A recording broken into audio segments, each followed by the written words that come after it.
J'ai trouvé une opportunité de ouf sur une crypto-monnaie qui pourrait potentiellement faire un x10. En tout cas, j'y crois et je vous montre quand est-ce que je vais rentrer en position et comment vous allez pouvoir profiter potentiellement de cette opportunité. Alors si vous êtes prêts à découvrir cette crypto-monnaie que je vais bientôt acheter, on est parti.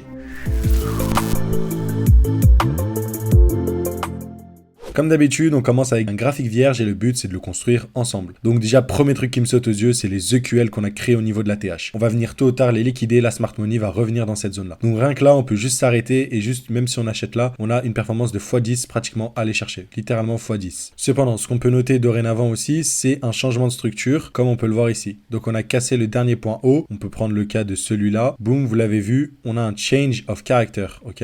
En plus petit time frame, il est un peu plus évident, ok. Mais ici, on a bien un change of character. Le token a fini sa baisse et il est repassé haussier. Ce qui nous saute aux yeux aussi, c'est l'order block qui est venu être mitigated. Du coup, il a été touché une fois, deux fois, trois fois. Et c'est ça que j'aime bien. Parce qu'en fait, ça a créé une zone de support, une zone de QL surtout, pour que la smart money puisse tromper les retail et rentrer en position en force sur ce token-là. D'ailleurs, on a même d'autres EQH qui nous sautent aux yeux comme à l'ATH. Ok, pratiquement, là, c'est une certitude qu'on va venir aussi les liquider. Donc, rien que là, on peut se dire qu'on va venir liquider les EQH et on va aller chercher beaucoup plus haut. Et là, on peut chercher pratiquement un x2 sur cette crypto-monnaie. Mais ça va être intéressant. On va descendre en petit time frame et voir ce que ça donne. Je suis descendu en 12 heures pour voir un peu ce qui se passe dans mon order block. Et là, on a une accumulation qui est en train de se faire parfaitement. Ce qui va se passer sur le token, c'est potentiellement une troisième touche, un fake rebond pour venir liquider du coup ces EQL. Et là, un mouvement impulsif qui va nous causer notre change of character et du coup, notre début de rallye haussier sur ce token-là. Donc, vous avez vu cette touche-là, ça va être pour tromper une fois, deux fois, trois fois, quatre fois. Genre, l'accumulation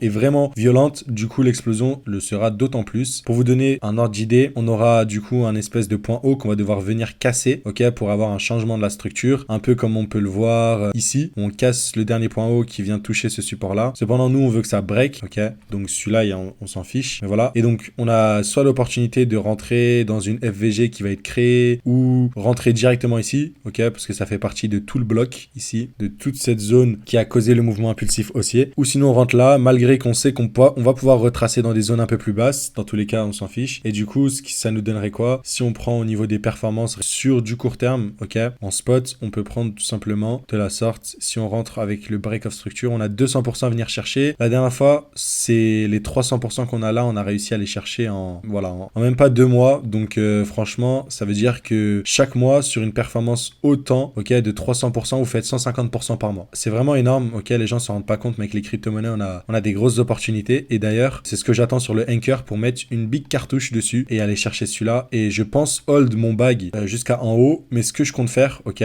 ce qui peut être intéressant de faire, tout simplement, c'est que dès qu'on va liquider les EQH ici, on va avoir une zone en plus haut de time frame, ok, qui va être vers là. On pourra aller en weekly pour voir et le prix risque de stagner pour redescendre, ok. Après l'explosion, boum, restagner et après, du coup, vendre ici, racheter un peu plus bas. Après, c'est chacun sa gestion du risque. Mais en tout cas, je pense que là, entrer en position sur du long terme, sur le anchor après ce qu'on va avoir ici après la liquidation de ces EQL, ça peut être magnifique vu les parfaits EQH qu'on a créés littéralement à l'ATH pratiquement, donc c'est vraiment des relative equal high et pour le coup ce sera très intéressant à aller venir chercher et c'est une très belle performance. D'ailleurs si vous voulez vous éduquer, je vous invite à télécharger le PDF offert avant qu'il repasse payant bientôt dans la description, vous pouvez vite le télécharger et n'hésitez pas à envoyer des crypto-monnaies avec des bonnes configurations ou autres, on pourrait les analyser sur la chaîne YouTube. Abonnez-vous et je vous dis à plus.